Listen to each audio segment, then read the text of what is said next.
The term jumbo loan is exactly that, a larger sized loan. Jumbo loans can be used when you're buying a luxury home, but they can also apply to modest homes in expensive markets. We know the word jumbo can sound intimidating, but it really just applies to loans of a certain value or higher.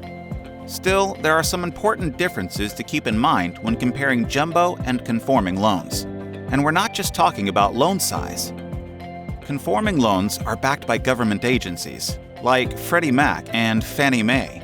A jumbo loan is any loan above the maximum conforming loan limit for that county, even if it's just $1. Let's say you're in a county where the conforming loan limit is set at $548,250. A jumbo loan is any loan of $548,251 or higher. Now here's where things can get tricky.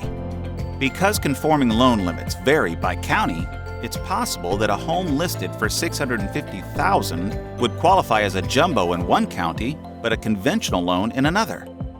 If you are not sure about the limits in your desired area, your loan advisor is at the ready to help. Now, we mentioned loan size wasn't the only difference between jumbo and conforming loans. The credit requirement will be a little higher for a jumbo loan. Underwriters may also look more closely at your outstanding debts, including credit cards, car loans, and mortgage loans, to ensure that you utilize your credit in a responsible way. This means you'll want to show a long history of making your payments on time. Assets are another differentiator. In the land of jumbo loans, cash is king. You'll need cash for your down payment and closing costs, but jumbo loans also require higher reserves. Underwriters like to see a cash reserve of at least 6 months' worth of expenses. This can include funds in a savings, money markets, retirement, or investment accounts. They'll want to make sure you have an emergency fund in case your income dries up. Debt-to-income ratio requirements are a little different for jumbo loans, and they're also less flexible.